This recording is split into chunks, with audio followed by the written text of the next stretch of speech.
years, I've become obsessed with the lived experience around technology. The ability for an organization to evolve and adopt new technologies is as much about the people as the systems.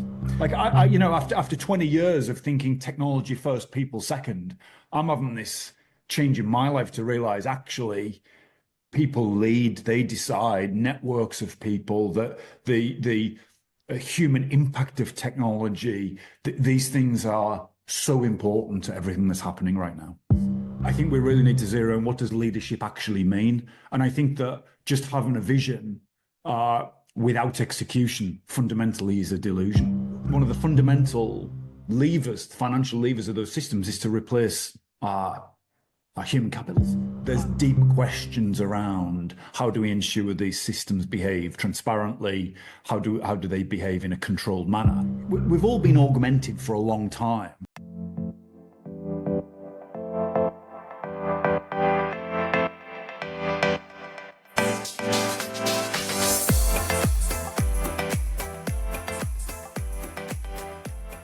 Welcome to the AI Adoption Podcast. I'm your host, Professor Ashley Braganza, and it gives me great pleasure to welcome Ian Smith from Baseline to the podcast. Ian, before we get started, I wondered if you could just introduce yourself and Baseline briefly, please. Of course. Thank you, Ashley. Ian Smith, a long-term technologist focused really in enterprise technology, so hardcore infrastructure, software systems that basically run businesses and governments. Over the last few years, I've become obsessed with the lived experience around technology, what humans are experiencing as part of building and consuming different technology systems, and it led me to try and document that authentically, which has created this system or thing I call Baseline. It's part podcast, part media platform, and it's having real conversations with people from academia, business, government, just giving a voice to people through this lived experience of this profound change in the way technology is part of our lives. So super exciting. I met you through Baseline. You're amazing, Ashley, and I have huge gratitude just to speak to you today. I really appreciate you being here today on this podcast and speaking to my listeners. As you say, you run the podcast through Baseline. It's hugely successful. But just reflecting on some of the conversations that you've had over the period, just wondered, what are some of the key lessons? What are some of the key findings from the various conversations you've had with founders and policymakers, researchers? What's come out for you? It's a big question. And focusing on AI adoption, one thing I've realized is that, and I've done a number of what I would say are transformational startups where I've helped organizations or businesses transform from one era of technology to the next, whether that was, things like internet banking or cloud technology. Indeed, AI is one of them now. What I would say is the adoption of technology is not always around business cases and deterministic data points. I've realized, certainly over the last 18 months, that the ability for an organization to evolve and adopt new technologies is as much about the people as the systems, which leads me to this point on lived experience of customers, of partners, of employees, is one of the most valuable assets of any company or business or a government. And it's how do you leverage those lived experiences in people to optimize the use of technology? After 20 years of thinking technology first, people second, I'm having this change in my life to realize actually people lead, they decide, networks of people, that the human impact of technology, these things are so important to everything that's happening right now. And And when we talk about the lived experience and the human experience, you hear senior leaders talk about this. And very quickly, once the contract is signed for a particular system, for a particular piece of software, or the systems project gets sign off, very quickly people tend to come not just occupy the back seat, but very often they're kind of way back because everybody focuses on the it. When is it going to get implemented? When is it going to deliver benefits? And the it being in this case, the AI systems that companies are looking at. Do you see that changing? I mean, what might bring around this change of what the senior leaders and how the senior leaders think about Well, technology? okay, I mean, let's get into it. I think let's discuss what the word leadership means.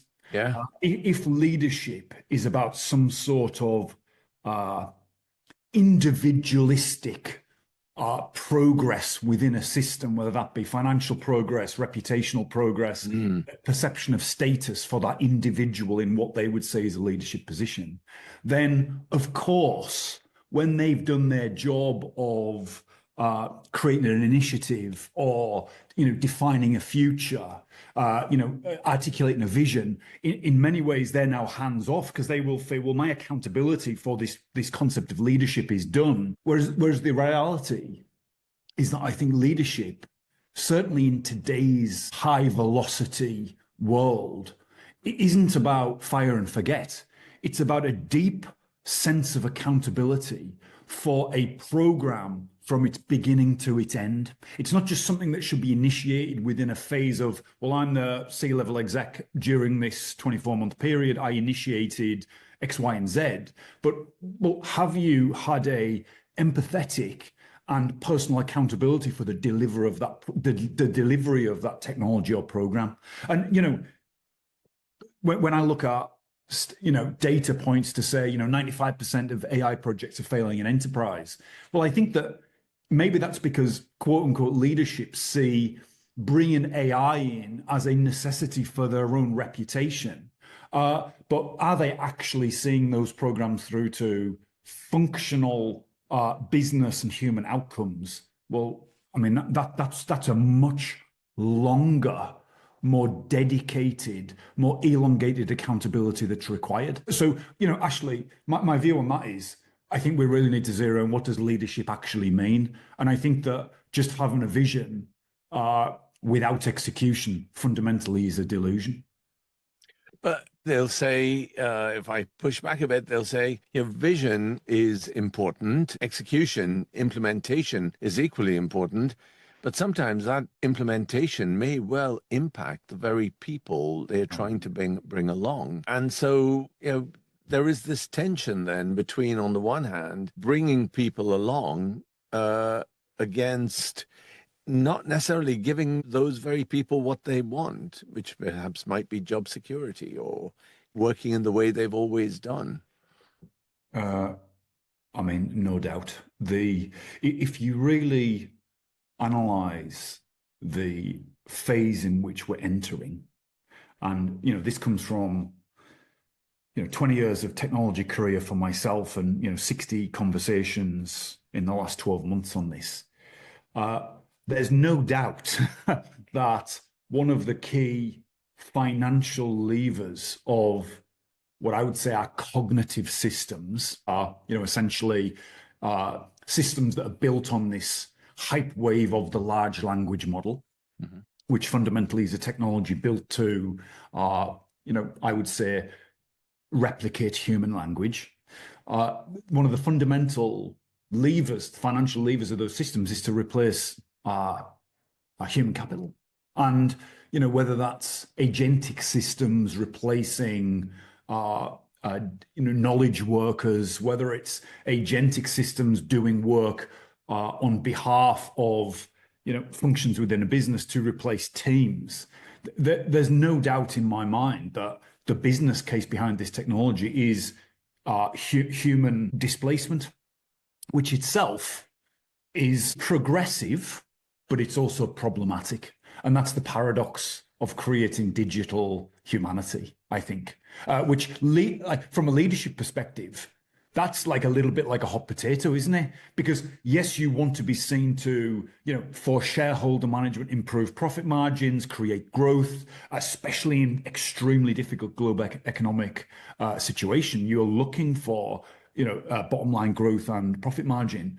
But invariably, that with agentic or AI or LLM based systems, that's going to involve replacing the spend on human capital. Now, many people would say there will be new jobs emerge. Those people will do what humans are good for, and we can explore some of those potential displacements into higher value human roles. But there's no doubt in my mind there's a paradox for leadership at the moment, which is the empathy for human longevity within a business and the replacement of humans with digital systems to improve growth and potentially margin.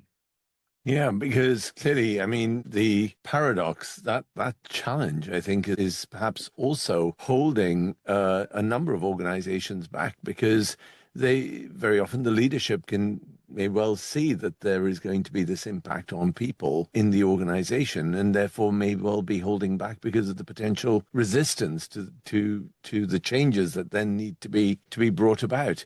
Any thoughts on, based on some of the conversations you've had? Because I'd really like to bring this back to the notion of the lived experience. I don't want to lose that thread here. But how could organizations, how do leaders, given this paradox, how can they manage their way through this? How do they work their way through this? Well, let's for a second take a slightly different perspective and see the perspective of the consumer of a service.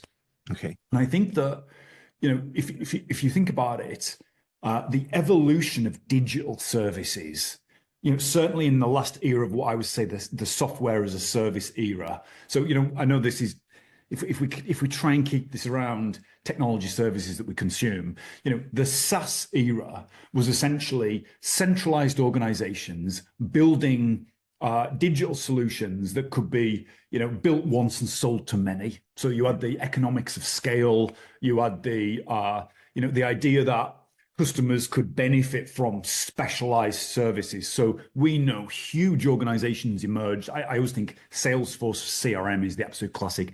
Salesforce just absolutely perfected customer relationship management and the ecosystem around CRM. And the organizations and people who would consume Salesforce as a service, knew they were getting the very highest quality in terms of cutting edge technology to grow their businesses and enhance their digital footprints, all the good stuff. So we know that centralized SaaS organizations for an era, and still do, provided best in class technology. And they did that through, economies of scale. Highly profitable, but through economies of scale. And the customer saw that they were getting the latest and greatest. Now, what I would say is that to retain growth, those SaaS companies, and if we take Salesforce away specifically, but we saw them chase roadmaps, build more technology, increase complexity, create a much wider scope of features and functions. And in many ways, for many customers, there's almost too much technology. So there's been a slight drawing back. Now, generative AI and AI systems that can, rapidly develop highly customized personal solutions for the consumer can be done so quickly and so uniquely for that set of requirements. We're now at this interesting pivot point where the service is no longer orientated around the hyperscaler building for, multi-billion-dollar market, but the service is orientated around the specific requirements of the consumer, and it can be customized infinitely, extremely quickly. Now, that is a really interesting opportunity, I think, because consumers now no longer need to fit into a single or a set of services that's being offered, but they can actually build services really quickly and effectively for themselves.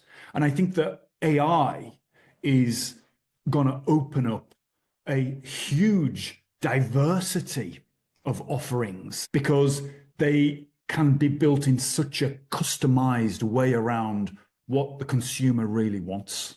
It's a very interesting thing, which brings in this need for uniqueness and customization within the services. If I pursue that Mm. line of thinking a little bit further, really what we're beginning to see is this notion of, I mean, the notion of jobs for life clearly Yeah. went a while ago. AI may well accelerate the feeling that nobody really has a job for life. This technology may well come, and as you said a little earlier, displace people from the jobs that they have or the roles that they have. What you seem to be saying is that really the same technology gives individuals an opportunity to develop and customize potential services that they can offer as individuals. So is there an opportunity here for how these technologies can enable individuals to take ownership, have some agency about their own futures and how they might develop those futures? I believe so. I believe so. All of the stuff we're talking about, I like to caveat in. Next week, I could learn new things that will evolve and mature my thinking in this space. But one thing that I've seen emerge recently and all around this whole sphere is trust and ethics and guardrails and control of AI. And whether it's a large company offering it or an individual building a custom solution that they need themselves, there's deep questions around how do we ensure these systems behave transparently? How do they behave in a controlled manner?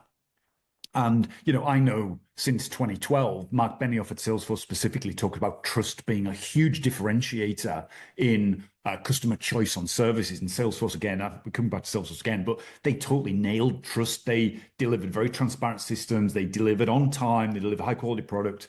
And, trust is now even more an empowerment around technology. But when we look at some recent issues around technology, like the post office situation where there was a defaulting to trusting the machine over the human, that has obviously resulted in quite high levels of collateral damage on human communities, trusted relationships within the human domain, and I just think that there's something that needs to happen here where we start to understand how we somehow prioritize the human values of trust when we have this new domain of digital intelligence, that we shouldn't necessarily just default to trusting over people. But the argument may well be that actually, as human beings, we may well not be able to process the same amount of data as quickly. We make judgments which are based on our inherent built-in biases, built-in experiences, particular ways of looking at the world. Human judgment is flawed, whereas clearly if I can program this agent or program this AI algorithm, I can take out that bias. I can take out those idiosyncrasies that human beings bring to any decision, bring to any job or role.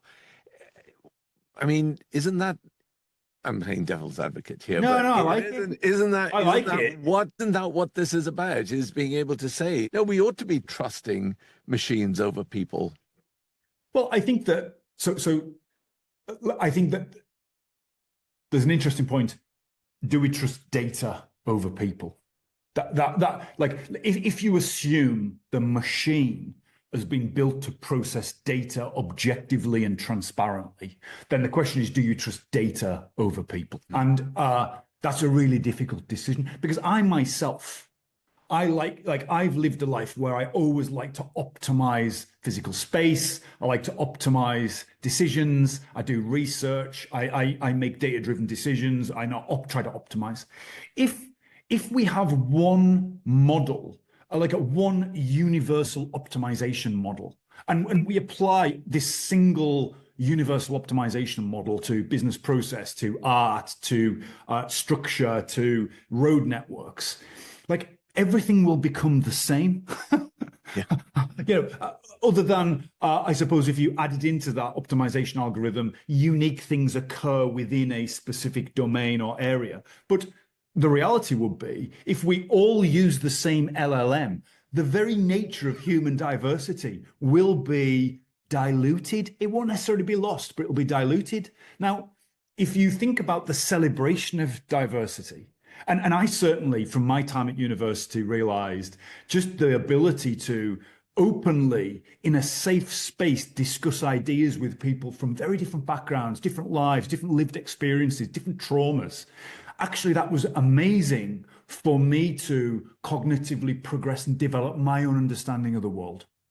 And there's a slight fear that if we all use ChatGPT to prepare for the same meeting using the same data set, guess what? We're all going to have resonance. And what I would say, it's digitally instantiated resonance, not resonance that's built from our lived experience, which, as you very interestingly taught me about, was termed this idea of tacit knowledge.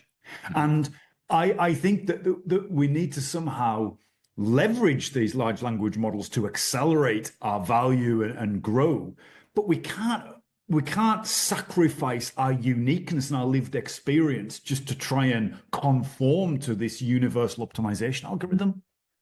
As an individual coming to this, you're left with one individual or even if it's a small team of people in an organization, but coming up against this algorithm, which is going to make it so much easier to process these large amounts of data and apparently give me the answer that I'm looking for. If I'm going down this route, or if people are going down this route, how do they retain that sense of individuality, that sense of valuing their own tacit knowledge, their own lived experiences, rather than just accepting what is being given to them? Well, do you know what? I think there's an interesting point in that question where you said, do people find the answer they're looking for? And this is where there's a slight piece of manipulation happening, I believe, which is if you look at the overlap of contemporary social media and the metrics of viewer retention, how long is the user on the system, how often do they apply to the system? Now, we know that social media systems have certainly been used those KPIs in terms of, am I delivering quality content to the viewer, right? Which in itself is a good thing. Like, is the viewer getting what they need? Because if they're getting what they need, they're going to stay on the system longer. We can potentially serve them more ads. We can serve them more value. If those metrics are being applied to consumer generative AI solutions, like keeping you on, and we know we've seen this in certain services that have been built, they hold the user on. Like, for me, that starts to sit within an ethical area that I would be uncomfortable with, especially when those AI systems are potentially focused on elderly or vulnerable people that are focused on retaining the user. And they're going to retain the user if they give the user the answer they're looking for, because people love to feel they were right and they're being supported. So the human elements within the vectors and the algorithms which hide behind the large language model, I believe, are going to require some form of regulatory control or transparency on weightings. And I think that we just don't want that like the way social media evolved so quickly and with a level of virality. I worry that without that level of governance on the ethical nature of how the large language model interacts with the user, there's risk there that needs to be discussed, I think. It's interesting around governance because organizations are being encouraged to put in place governance frameworks about how this technology is going to be used and put in place guardrails for how this technology is going to be deployed. Very often, and we've seen this happen even amongst the big hyperscalers, they have their governance laid out, But if the product or the service is in breach of the governance rules, then they are very quick to change the governance rules rather than changing the service or reining the service in to fit within the governance rules. So this notion of governance, it seems to me, is it, how do organizations actually get a fix on this so that they don't move with the if I take flow? something, I was personally involved, 10 years ago in this idea of shadow IT within an organization. When the smartphone emerged, everybody was enabled with their own direct connection to the internet, their own, customizable browser, storage, camera, all of those sort of things. What you saw was people starting to leverage personal services within the vocational workplace. Storage was a classic example, albeit being quite boring. It was a perfect example where you had the CIO who was providing centralized systems to the workforce, the employees, the knowledge workers, the human capital within the organization. However, the rapid evolution of SaaS-based services and infrastructure as a service technology, amazing technologies like Dropbox and iCloud, what started to happen was organizational documents and data that were within regulatory framework associated with the business were starting to sit within personalized consumer systems. Now, I would say they still do. And that was because they were just so much easier to use. I remember the days where you had to put a change request in for additional storage. It would take a week, blah, blah, blah. Well, in that time, you could have a Dropbox account, 400 PDFs on it, not under the 512 encryption standards, not with the password protection. And then your businesses were exposed to personal data breaches, which, guess what? We're seeing all the time. Supply chain attacks, vulnerabilities, a much wider attack service for enterprises. Now, I don't see any other route forward than that problem becoming larger. Because, even Sam Altman this week has said, the very nature or the idea of using PowerPoint, of using Word, of using these, office-based systems that sit within the governance of an organization are going to be replaced by personalized agentic AIs.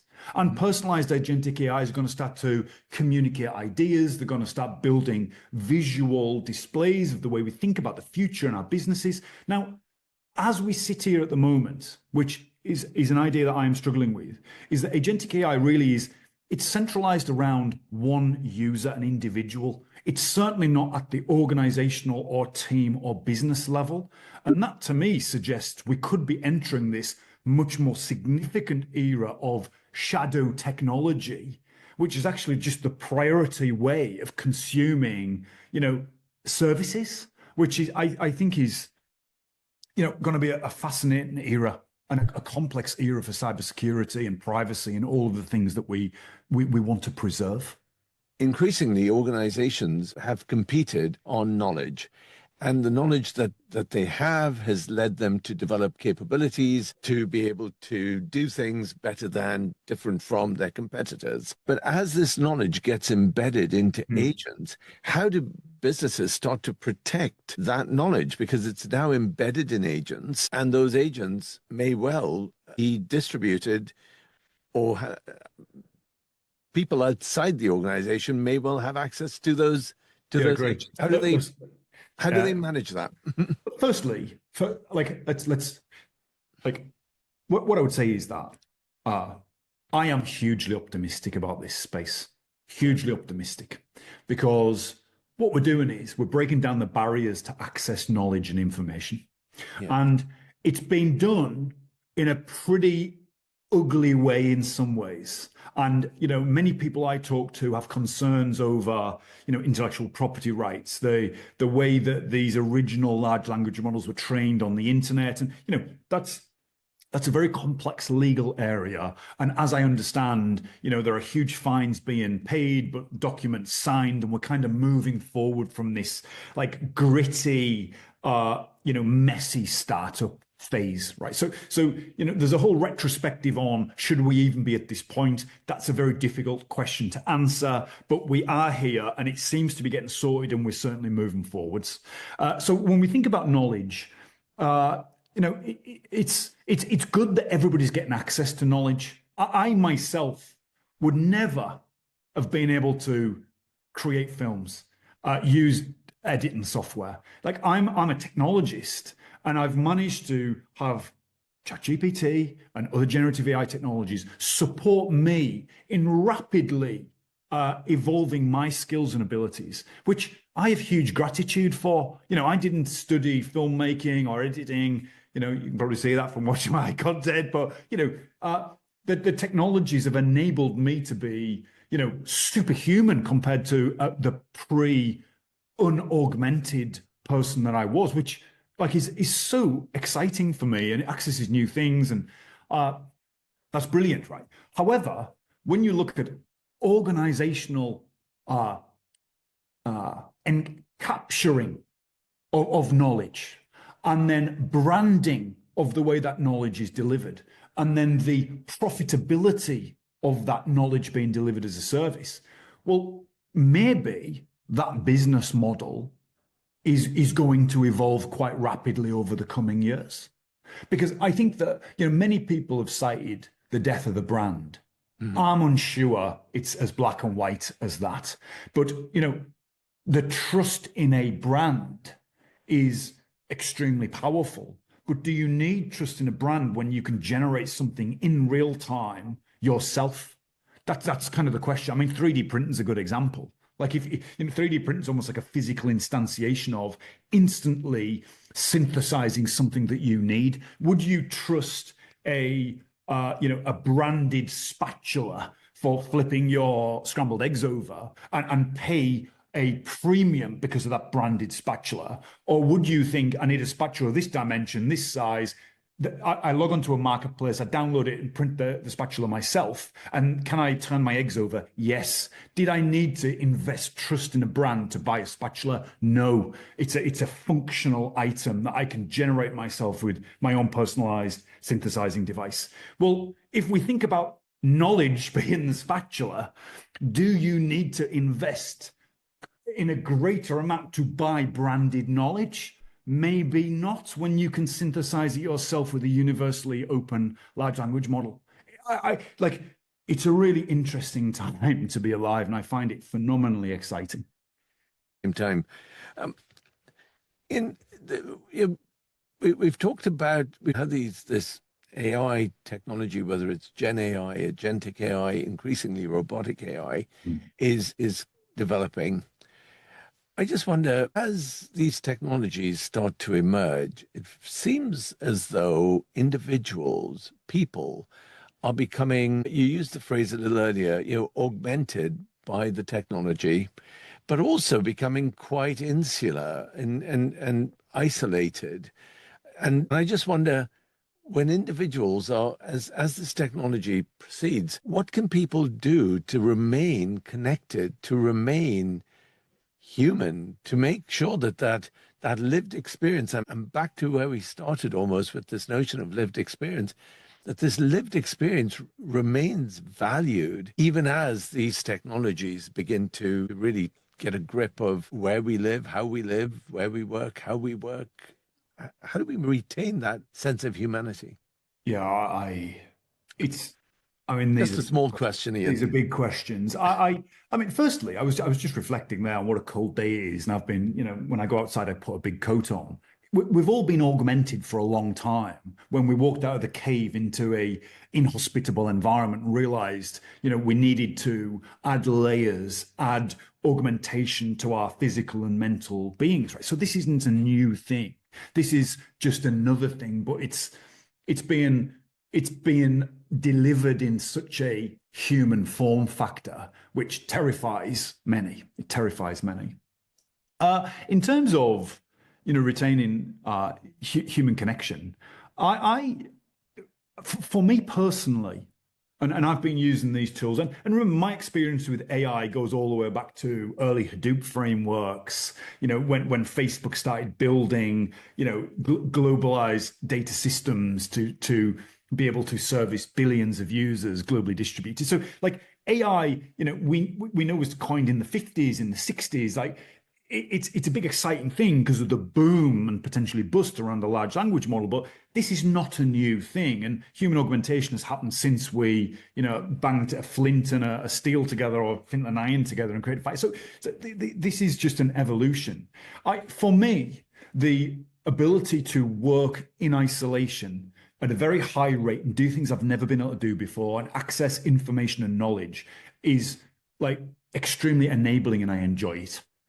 But also, certainly over the last 3 months of seeing Baseline get a bit of traction, meet more people, the joy that I find in physical human interaction. I was going to say intimacy, and I don't mean that in a weird way. I mean, like, human intimacy, of trusting somebody with an idea and being able to grow that together. There's something deeply fulfilling about sharing a journey, sharing a piece of food, sharing an idea, sharing a conversation, and I found that much more rewarding than I've ever found.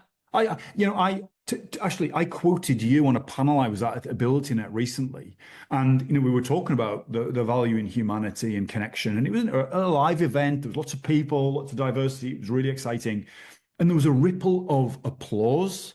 And I don't say that because I'm trying to kind of say, look at me, everybody's clapping. I was actually quite taken aback by this moment where there was this human response. I felt something so warm and fulfilling and welcoming that I've never felt from a machine. So I believe that as long as we don't allow ourselves to become isolated with a digital agent or a digital system, and we ensure that we have the discipline and confidence to still go out into the world, we will find that the deep physical, mental satisfaction and joy that comes from that actually is greater than it's ever been. That's what I would say from my experience. Ian, thank you for sharing your thoughts, your ideas so openly with us today. I really appreciate you being on the AI Adoption podcast, and we've covered a wide range of topics. I'm very taken by your notion of the lived experience, and I think as organizations go forward and start implementing and scaling AI, if those responsible for bringing these technologies in can actually retain this one idea about valuing people and valuing their lived experience and taking, as you said right at the start, an empathetic approach, I think we will be in a much stronger place, because these technologies are coming through, and valuing people as we go through and the contribution that people make, I think, is going to be absolutely central to the longer term success, not just of individual organizations, but of society as a whole. So thank you so much for sharing your ideas with me and with the audience today, Ian.